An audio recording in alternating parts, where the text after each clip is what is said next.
نحمدہ و نصلی علی رسول الکریم اما بعد اعوذ باللہ من الشیطان الرجیم بسم اللہ الرحمن الرحیم یا ایھا الذین آمنوا اذا جاءکم المؤمنات مہاجرات فامتحنوہن اللہ اعلم بایمانہن فإن علمتموهن مؤمنات فلا ترجعوهن إلى الكفار لا هن حل لهم ولا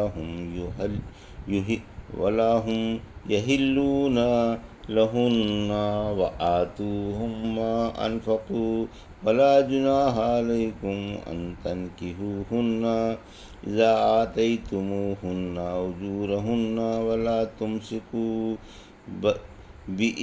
بئسم الكوافر واسألوا ما أنفقتم وليسألوا ما أنفقوا ذلكم حكم الله يحكم بينكم والله عليم حكيم وإن فاتكم شيء من أزواجكم إلى الكفار فعاقبتم فآتوا الذين ذهبت أزواجهم مثل ما أنفقوا واتقوا الله الذي أنتم به مؤمنون۔ ابھی آپ نے سورہ ممتحنہ کی آیت 10 اور 11 کی تلاوت سماعت فرمائی۔ ان آیتوں کا ترجمہ اور تفسیر اس طرح ہے: یا ایھا الذین آمنوا اذا جاءکم المؤمنات مہاجرات فامتحنوہن اللہ اعلم بایمانہن فإن علمتموہن مؤمنات فلا ترجعوہن إلی الکفار لا ہن حل لہم ولا ہم یحلون لہن وآتوہم ما انفقوا ولا جناح علیکم ان تنکحوہن اذا آتیتموہن اجورہن ولا تمسکوا بئسم الکوافر واسألوا ما انفقتم وليسألوا ما انفقوا ذلكم حکم اللہ یحکم بینکم واللہ علیم حکیم۔ آیت 10: وَإِنْ فَاتَكُمْ شَيْءٌ من ازواجکم الی الکفار فعاقبتم فآتوا الذین ذهبت ازواجہم مثل ما انفقوا واتقوا اللہ الذی انتم بہ مؤمنون۔ آیت 11۔ ترجمہ: اے ایمان والو، جب تمہارے پاس ایمان والی عورتیں ہجرت کر کے آئیں تو ان کو آزما لو۔ اللہ ان کے ایمان کو خوب جانتا ہے۔ اگر وہ تمہیں مومنہ معلوم ہوں تو انہیں کافروں کی طرف نہ لوٹاؤ، نہ یہ ان کے لیے حلال ہیں اور نہ وہ ان کے لیے، اور جو کچھ انہوں نے ان پر خرچ کیا ہے وہ کافروں کو دے دو، اور اگر تم ان سے نکاح کر لو تو کوئی حرج نہیں، بشرط یہ کہ تم انہیں ان کے مہر ادا کر دو، اور کافرہ عورتوں کی ناموس پر قبضہ نہ کرو۔ تم نے ان پر جو کچھ مال صرف کیا ہے اس کا ان سے مطالبہ کر لو، اور کافروں کو بھی مطالبہ کرنا چاہیے جو کچھ انہوں نے ان پر خرچ کیا ہو۔ یہ اللہ کا فیصلہ ہے جو تم کو حکم کر رہا ہے، اور اللہ خوب جاننے والا اور کمال حکمت والا ہے۔ اگر تمہاری کوئی بیوی تمہارے ہاتھ نہ لگے اور کافروں سے مل جائے، پھر تم بدلے کا موقع پاؤ تو انہیں خرچ کی برابر دو جن کی بیویاں چلی گئی ہیں، اور تم اللہ سے ڈر جاؤ جس پر تمہارا ایمان ہے۔ یہ تھا ترجمہ سورہ ممتحنہ کی آیت 10 اور 11 کا۔ تفسیر: آیت 10: اس آیت نے حدیث خاص کر دی۔ سورہ فتح میں صلح حدیبیہ کا واقعہ تفصیل سے گزر چکا ہے۔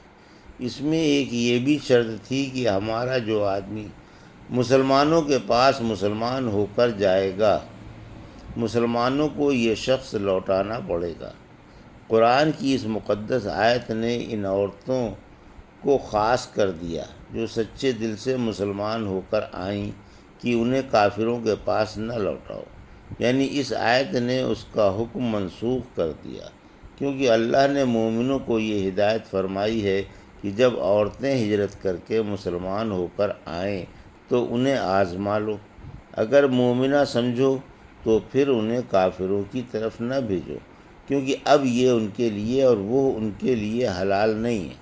عبداللہ بن ابی احمد فرماتے ہیں کلثوم بنت عقبہ بن ابی معیط مکے سے مسلمان ہو کر ہجرت کر کے رحمت عالم صلی اللہ علیہ وسلم کی خدمت میں حاضر ہوئیں۔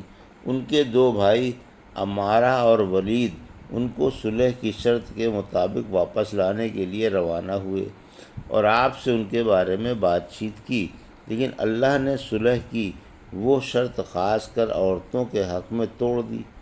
آپ نے انہیں لوٹانے سے انکار کیا اور اللہ نے امتحان کی آیت بھی اتار دی۔ عورتوں کے امتحان کی صورت۔ ابو نصر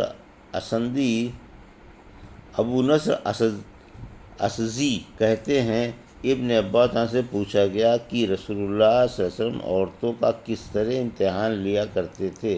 فرمایا ان سے اس بات پر قسم لیا کرتے تھے کہ وہ گھر سے اپنے میاں سے لڑ کر نہیں نکلیں، وطن سے اکتا کر نہیں نکلیں اور دنیا ڈھونڈنے نہیں نکلیں، بلکہ صرف اللہ کی اور اس کے رسول کی محبت نے ان کو گھر سے باہر نکالا ہے۔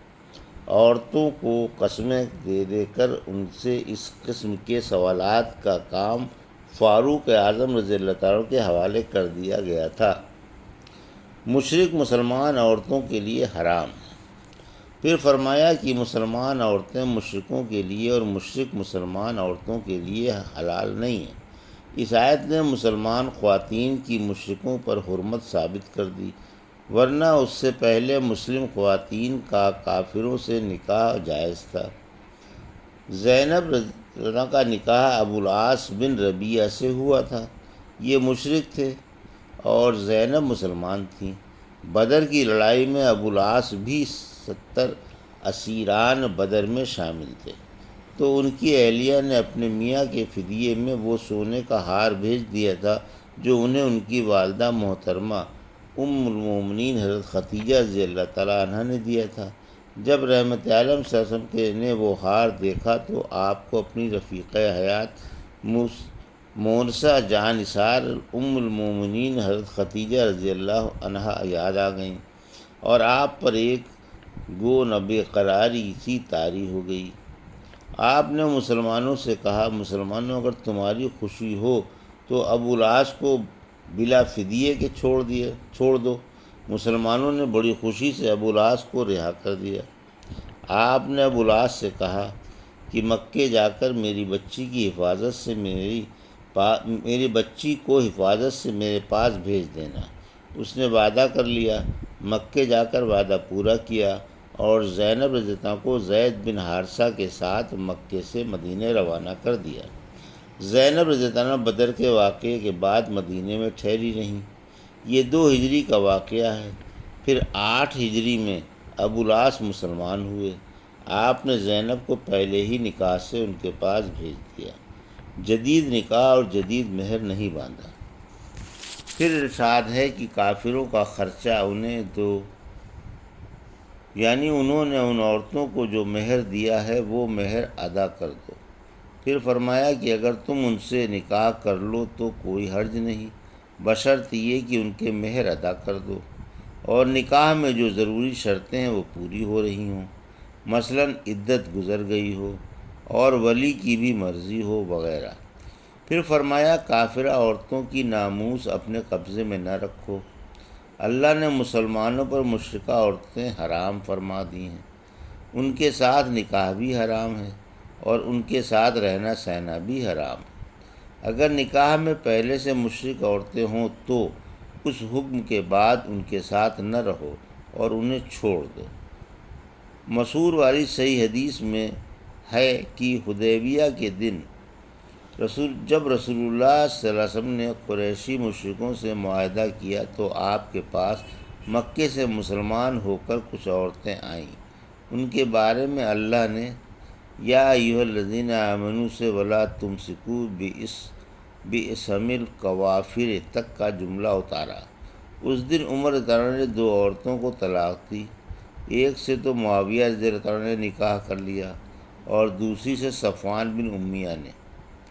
پھر فرمایا کہ تم نے جو کچھ کافرہ عورتوں پر خرچ کیا ہے اس کا کافروں سے مطالبہ کرو جب وہ ان میں چلی جائیں، اور جو کچھ انہوں نے خرچ کیا ہے وہ تم سے اپنے خرچ کا مطالبہ کریں جب ان کی عورتیں تمہارے پاس مسلمان ہو کر آ جائیں۔ یہ اللہ کا فیصلہ ہے جو اس نے تم میں فرمایا ہے۔ صلح کے بارے میں عورتوں کے استثناء کے بارے میں اللہ نے فیصلہ فرما دیا۔ بندوں کی مصلحتوں کو اللہ خوب جانتا ہے اور ہر کام اس کا مصلحت پر مبنی ہے۔ آیت 11، یعنی جن کافروں سے تمہاری صلح نہیں ہے، اگر کوئی مسلمان عورت ان میں چلی جائے تو چونکہ کافر اس کے شوہر کا کیا ہوا خرچ نہیں دیں گے، تو اس کے عوض تم بھی اگر ان میں سے کوئی عورت تمہارے پاس آ جائے تو اس کے شوہر کو اس کا کیا ہوا خرچ نہ دو۔ زہری رحمۃ اللہ علیہ کہتے ہیں مسلمانوں نے تو اس حکم کی تعمیل کی لیکن کافروں نے ٹھکرا دیا۔ مسلمانوں نے مشرکوں کے خرچے کو جو انہوں نے عورتوں پر کیا تھا ادا کیا، مگر کافروں نے ادا نہیں کیا۔ اس پر یہ آیت اتری اور مسلمانوں کو حکم دیا گیا کہ اگر تم میں سے کوئی عورت ادھر چلی جاتی ہے اور انہوں نے تمہارا خرچہ ادا نہیں کیا ہے تو تم بھی جب ان کی کوئی عورت تمہارے پاس چلی آئے تو اپنا خرچہ وضع کر کے آگے کچھ باقی بچے تو دے دو، ورنہ اللہ خیر صلاح۔